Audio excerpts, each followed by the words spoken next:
Okay, I'm gonna re-say what I said. Okay.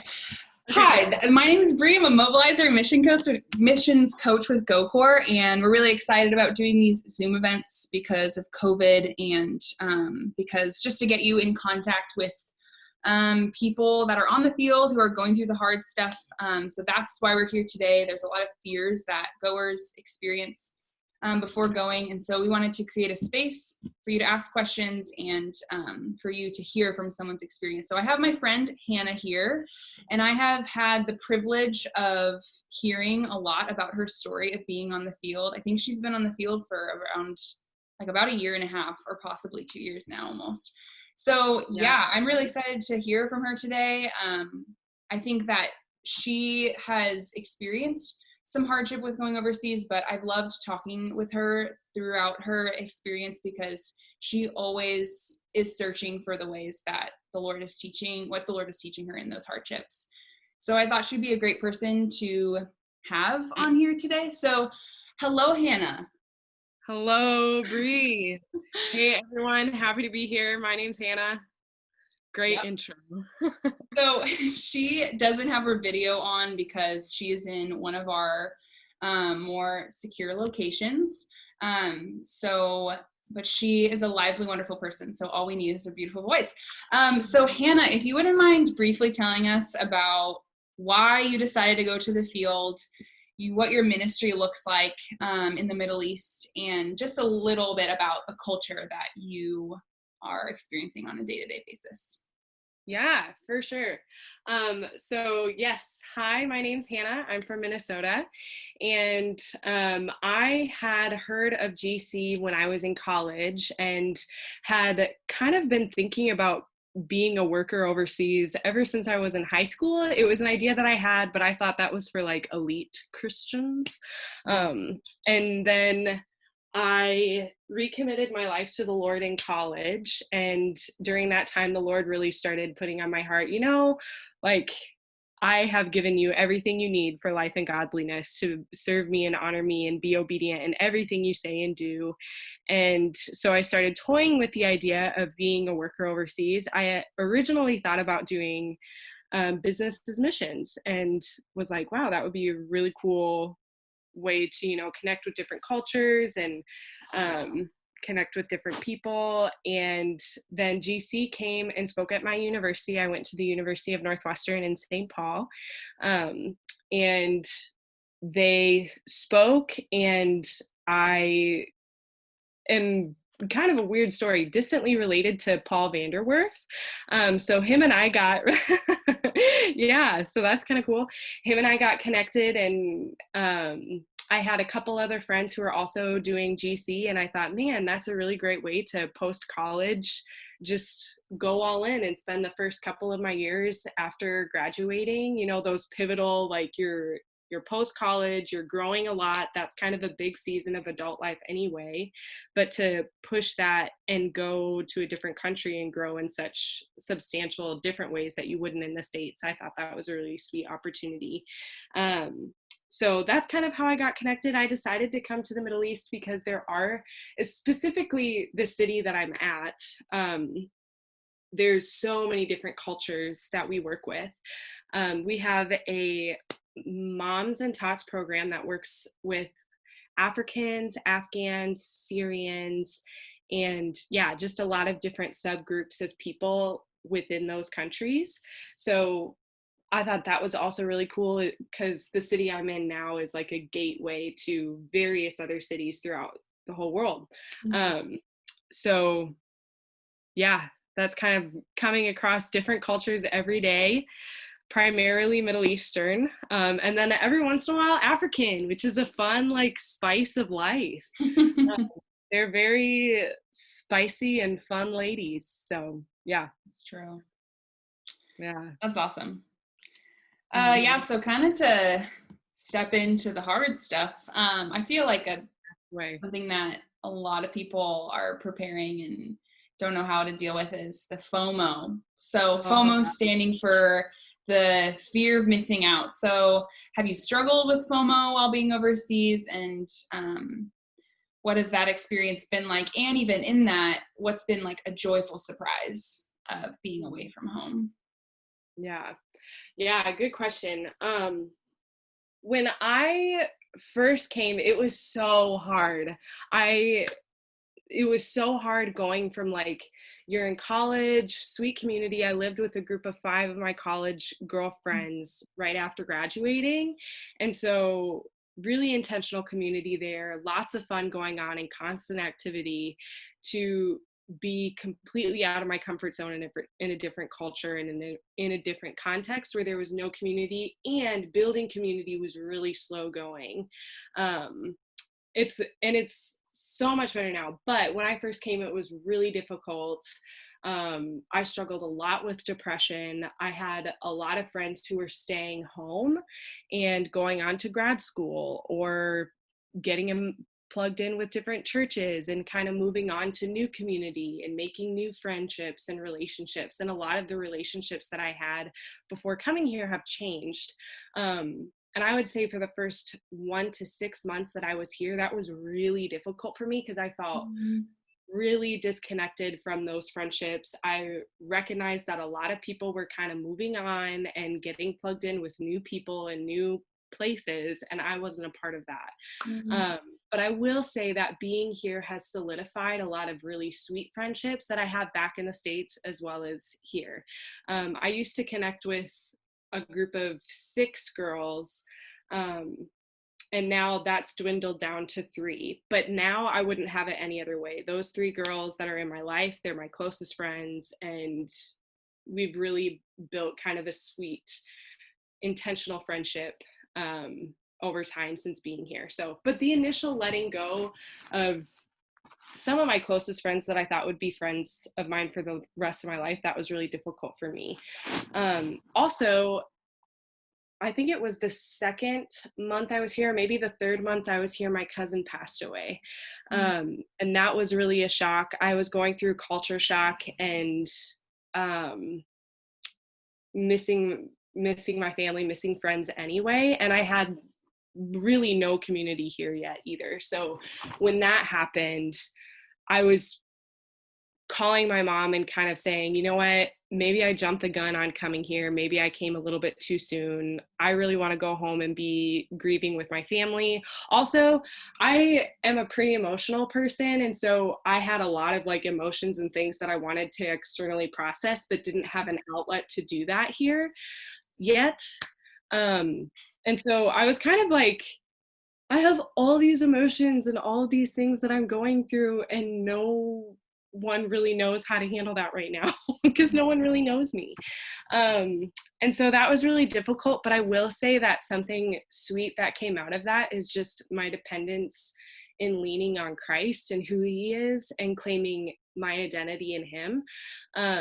Because I think an idol of mine before coming here was my community, and was just making sure that I had close friends and I had, you know, close people in my circle and people that I could process with at all times. But when I was taken out of that, there was a season of me really just being with Christ. And I had some other friends too that I talked to and externally processed with, but I would say my relationship with the Lord grew so much sweeter and deeper because I had to learn a new dependence on him that I wouldn't have had had I not gone through this and come here and experienced grieving away from family and friends. So yeah, definitely missed out. And it was sweet too. Eventually I got to go home for Christmas, and my aunt whose son passed away was there, and I really got to see her and grieve with her, and the Lord brought some reconciliation there. So but yeah, it was hard. It was definitely hard at the beginning, and I definitely felt that fear of missing out. But the sweet things that came from that was a sweeter, deeper relationship with Jesus, as well as just a strengthening of relationships between 2 of my close friends from back home, as well as a couple here that has been a really sweet relationship for me. Yeah, that's great. That makes sense. I think sometimes you hear the fact that like some friendships will dwindle down, but I think the solidification like of those friendships is so special too, and really shows you the depth of friendship. So I'm really glad you had that experience. I remember you processing with me, like, well, maybe not processing with me, but just like talking to me about your first couple of months Yeah. in in the Middle East, which was really quite an experience. And I feel like what you did experience, people may have been handed that and figured like this is just, created things of doubt, like feeling doubtful if this was the right decision to go. So yeah, if you could talk through that experience of like what happened when you first got to the field and why it was valuable for you to continue on with your time. Yeah, for sure. I'll go ahead and give you guys like an overview and timeline of events that transpired upon me coming to the field, and then kind of talk about the emotion and the ways that God grew me in that. So right before coming on the field, my flight was switched around. And so I had told everybody that I was leaving on a specific day, and they threw me a goodbye party. And then we went to the airport, and because of weather in our area, my flight got canceled. So I went home with my bags still in the car, and then just spent the night at home, and then was sent out the next day. And so Which like that is was very weird, probably body and mind experience, emotion experience. definitely. So I felt like even that was a little bit of and my family was together before, but then the next day they couldn't be because my dad had a business trip. My sister had to go back to school. My friends had to go back. So it was just me, my mom, and my sister that actually sent me off. And so it was kind of like a weird start. And I remember thinking that. I remember getting on the plane and being like, okay, and now we're off. And so the first couple of flights were fine. And then I was on my last flight to get to the city, and there wasn't enough room overhead for my carry-on, and I had my carry-on with me the whole time. And so which I had put all my most valuable stuff in my carry-on. I have, my camera and favorite leggings, like all my favorite things. A mug that my friend gave me, as well as some picture frames and pictures of us. And then one of the flight attendants said, "Oh, there's no room overhead. I can take that for you." And I was like, "Okay, for sure." So he took my carry-on, and went to pick up the rest of my bags, and then that carry-on had gotten lost, and I never got it back. So I remember landing and immediately texting my teammates about that, as well as texting other teammates, a part of a larger team that's here, and just saying, "Hey, has anyone experienced this before? I need to figure out how to get this back." And people were kind of like, "Yep, sorry, can't help you out. That's rough though." And I'm like, "Yeah, anyway, by the way, my name's Hannah. Um, I'm really happy to be here, and I'm really looking to make friends." But then a couple of days later, I was going to a class, and I was on the metro, and my phone had gotten stolen. And so it was a lot of like things being taken away from me, like a lot of material replaceable um things that were being taken away. And then that was just kind of I was grieving being away from family. I was grieving the loss of some sentimental things that were in my carry-on, as well as some expensive things that I knew would be difficult to replace, and then losing my phone. And there was a lot that was tied up with that. All of those things were lost, as well as I felt like a sense of identity. Because I was fresh on the field, and a lot of people's first impression of me was, "This chick is a mess." And so that was kind of like my biggest fear, is that I would come and everyone would, I guess, kind of, I don't know, perceive me a certain way. I was so obsessed with being perceived a certain way. Mm. I wanted to be seen as dependable and capable and ready to serve and eager to serve. And instead, I came on and was like, help me." And I think, so I remember talking to my family and them just being like, okay, this is weird, but these are material things. They're replaceable, and God is good and he is still faithful. And I kept repeating that to myself, and then kind of realized a deeper meaning behind those things being taken away. I feel like, especially with the way that I grew up and the way that I perceived the world and everything around me, was a very entitled and selfish identity.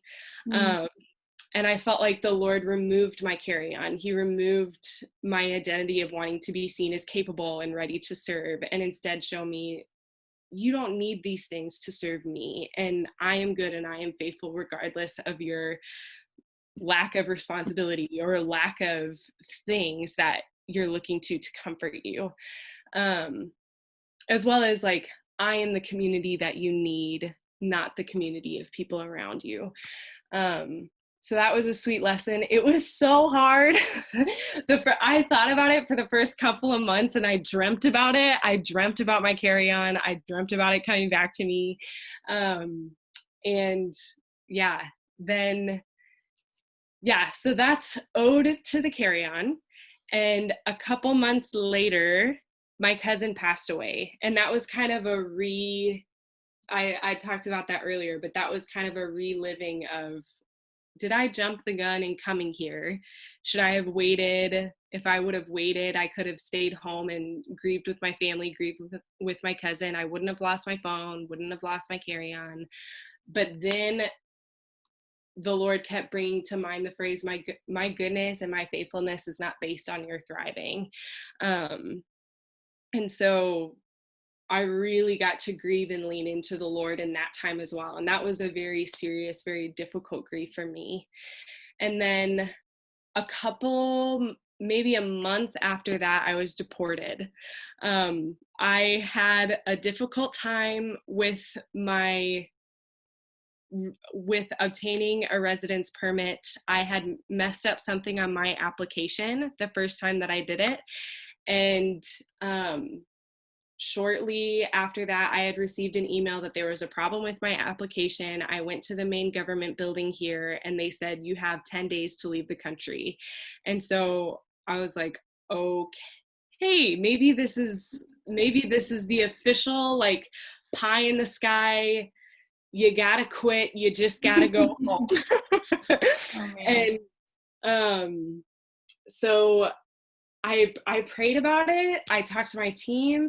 Oh, at this time too, my team leader had left to go home and get married, which is a really sweet, exciting thing.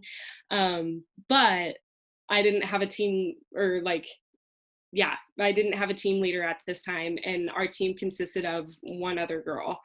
And so that was difficult. I spent a lot of time processing with my family. Do I need to fight for this, or should I just take the hit and go home? And more, I felt the Lord just pressing upon my heart. How much are you willing to give for me? How much are you willing to give for me? And I was like, Lord, I'm willing to give my everything. And not because I have something to give, only because you are good and you've given me the power to give through the Holy Spirit. So I left the country and came back 24 hours later, reapplied, and got my residence permit. And I've been legal ever since. Haven't had a problem with it since then. But that whole uncertainty time where I was really wrestling, my family was really having a difficult time and was really asking, like, man, is being there something that you should do? Is that something that you should fight for? Or is it okay if you just decide to come home? And I will say, like, I'm willing to be challenged in that still. And I do believe that God has given us freedom. And I do believe that for some people, being on the field doesn't work out, and that is okay. That is not a reflection of you or God's plans for you. That is not a reflection of anything that you've done wrong. That's just For some people it works out and for some people it doesn't. And I really felt the Lord putting it on my heart to fight and to be faithful in this time and to complete my commitment of 3 years. So I was like, okay, Lord, I had a panic attack in the airport when I was on my way to a different country. But through it all, God was faithful and he grew me so much in just my identity as a Westerner who's entitled to things, and my identity as a emotional woman who wants to be seen as capable and ready to serve, but sometimes is seen as a basket case. And that's okay too. No. That's amazing, Hannah. I so appreciate you sharing that story and letting us hold that and having the honor of holding that. Yeah. I am so thankful that you pushed through, because I think that your work has been so purposeful there, and that you're so needed there. Thank you. And I miss you. Okay. So another thing is that there's like this, I feel like every goer, every person experiences this, but there's not a ton of talk about this before going to the field, which is capacity changes. So could you just enlighten us on like what that means, what capacity change means on the field, and then what your experience has been like with capacity change? Yeah, for sure. So just to give a little bit of a prequel. Before coming here, I spent a lot of my time and effort trying to pay off student loans. So I was working between 45 to 60 hours a week, which was a lot before coming on the field. But at the same time, it didn't feel difficult to me. But when I came here, I was working to learn language for about 31 hours a week, and it was so exhausting. I had a really difficult time filling that 31-hour minimal requirement. And a lot of that is because when you, first of all, time zone change, there's just a period of adjusting to that. Second of all, being surrounded by a different culture and hearing a different language takes, I would say, sometime between 3 to 6 months to adjust to. Even if you're not engaging with a different language, you're still listening to it and immersed in it, and it's taking a lot of mental capacity to stay afloat even. I honestly think 3 to 6 months is generous too. I feel like it could take longer for some people as well. Like that adjustment is just really different. Yeah, definitely. So doing a lot of things like grocery shopping was petrifying to me when I first came. And I'm normally like really social and desired to get things done, desired to be out and about. And when I first came, I wanted to stay home for as long as I could. So yeah, being surrounded by different language, different cultures, exhausting. And then there's an adjustment period where you're transitioning from language into work, and it's kind of a whole bunch of things at once, and you have to learn how to balance that. And it's more difficult to balance language in work than like extracurricular in work. So yeah, that's like, yeah, it's just tiring being surrounded by it, and being in a city too. There's just constant activity, and whether or not you realize it, your body feels the weight of it. And also changing in diet, changing in sleeping patterns, changing in people that you're surrounded by, and trying to like build connections with people is also emotionally and physically draining. There's definitely, I would say around year 1, so about 6 months ago, I feel like I adjusted-ish. But everybody's different. Some people it takes 6 months, some people it takes longer. But yeah. Yeah. Capacity change is big. And just, I think a lot of people experience that like wow, I could do so much in the States. And then you get to another country and you're just really tired by the end of the day. And it's kind of confusing, and it can be a very like identity shifting sort of experience. Mhm. But I think that once you once you like get past that, it's incredibly empowering too, Yeah, because, yeah, you have people come to visit or something and they're just like, that's so like, it's so awesome that you're thriving here. And it's just really cool to like learn how to thrive in another context. yeah, Awesome. definitely. Um, yeah, so GoCore is an organization that helps you find a placement where you can, use your skills and passions overseas. And all the placements, we have 115 placements this year. All the placements that we send to are going to establish teams on the field. So you and a large percentage of our goers go right after college. And college is such a unique culture. Like, college culture is very unique. And then on the field culture is also very unique. So I think it would be interesting for you to talk about that transition from college culture to then team culture. Yeah.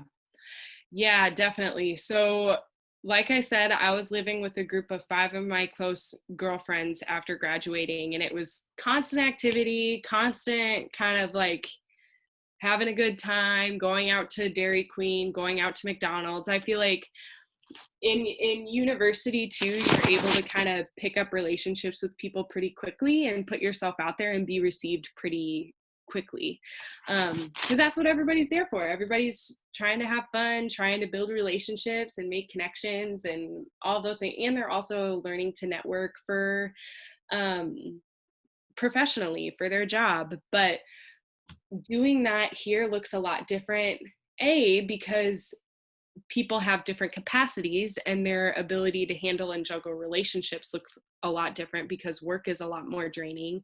And B, there's a constant flow of people coming in and out, into and off of the field. And so a lot of people have been jaded or have been recipients of people really investing time in on the field, and then suddenly them leaving or God calling them back to the States. And that's really, really difficult.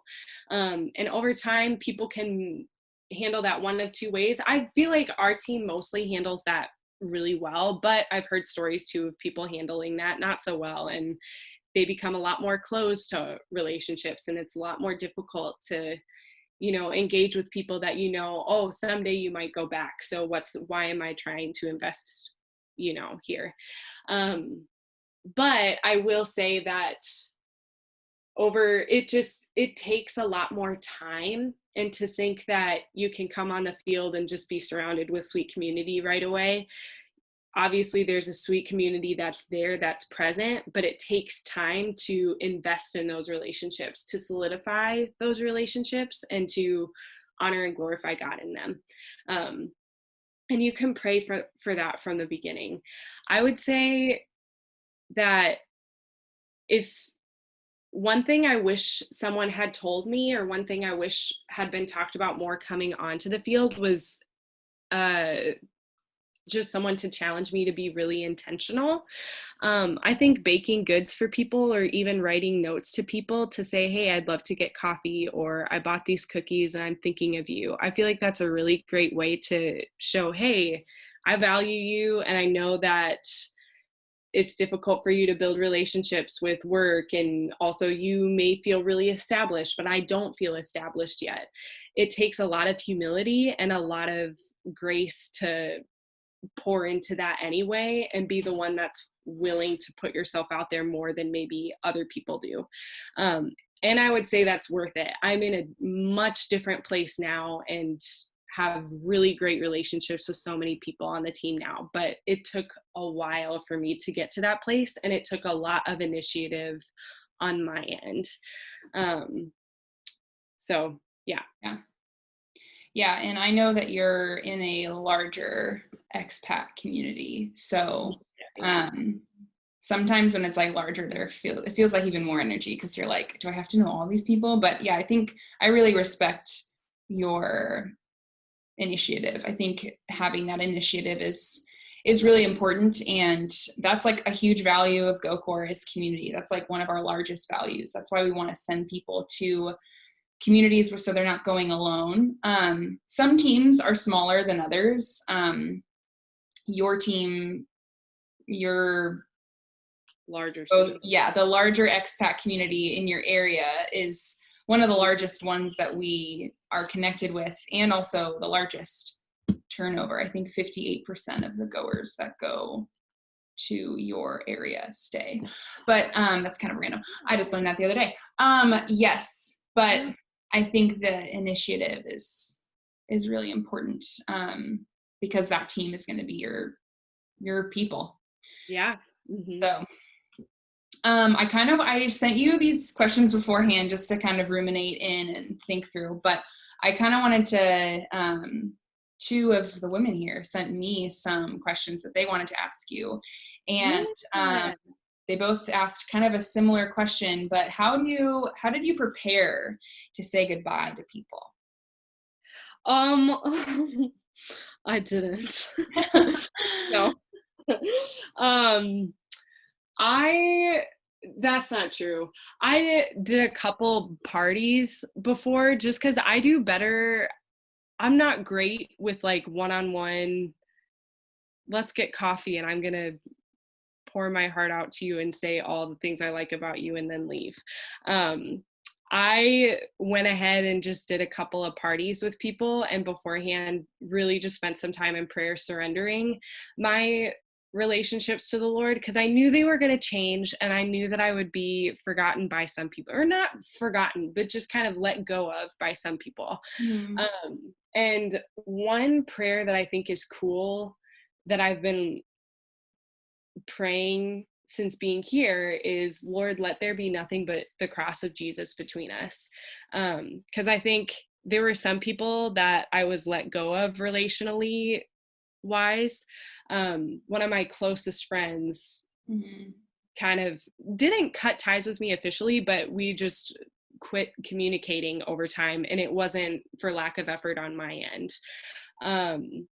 And I realized that I had been holding a lot of bitterness and instead needed to pray, Lord, let there be nothing but the cross of Jesus between us and our relationship.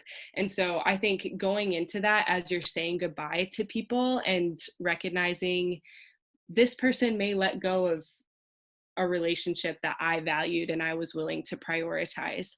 But if you're able to go in with the mindset of all of this is just a means to honor and glorify God's name, then I feel like that helps put it in perspective more and makes it easier to say goodbye and makes it easier to entrust those relationships to the Lord. So, yeah. Yeah, that's really good. I think it's good to kind of prepare yourself that like relationships are going to change. But that's not just like with going overseas. That's just with college, like leaving college. Yeah. Relationships are going to change. And also I think something that I've seen people have the experience of is, you're in college for 4+ years, however many years you're in college, and you're in close proximity with those people. And some people just don't do long distance relationship well. They have the gift of being present with the people around them. And as you're going, you're making the sacrifice to understand that like a lot of my core relationships are going to be long distance for a season.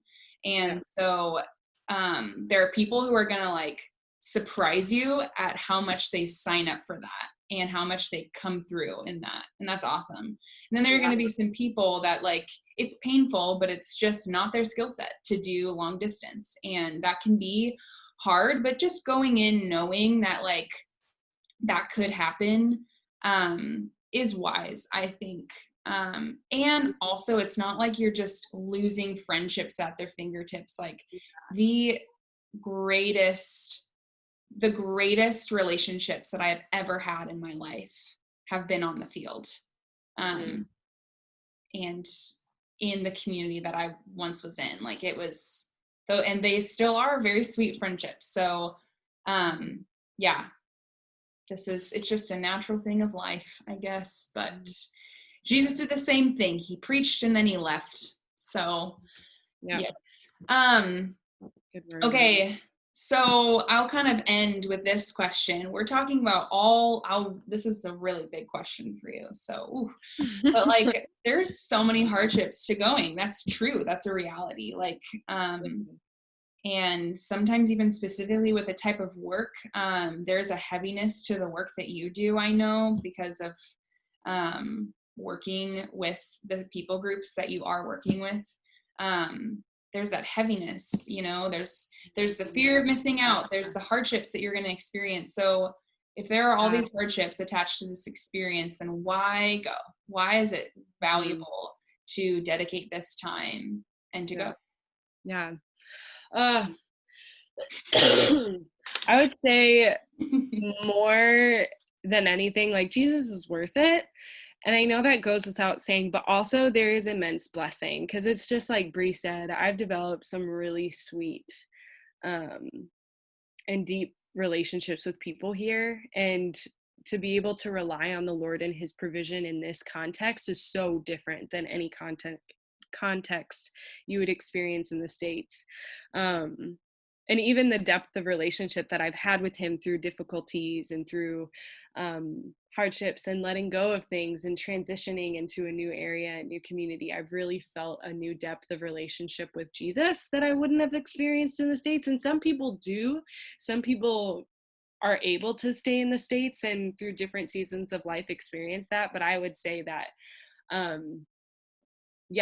in life, there's new seasons. Like each kind of milestone of life brings on a new plethora of growth and areas of growth. And I feel like coming to my city has been another level of growth and another level of dependence on the Lord. So simple answer, Jesus is worth it. Long answer, Jesus is worth it and blessings will follow. And even though you may not see the fruit of it now, you may not see there's some things that I'm like, I would love to see the fruit of this specific thing that I'm suffering for. But I know that, in time, like those things will be revealed to me, and these things are being added to us. And he is good through it all. So, yeah. It's so good. I was going to say like a little encouraging little bit, but I'm going to leave it at that because it's so good. Yeah. Thank you so much for your words, Hannah, and for your time. We really appreciate it. I really appreciate it. So absolutely. I know that it's a later hour where you're at, so I will let you go to sleep, but thank you all for joining. Yes. And thank you, Hannah, for your words. Yes, absolutely. It was good to meet you guys. Thank you so much. Sadie, I'm excited to meet you.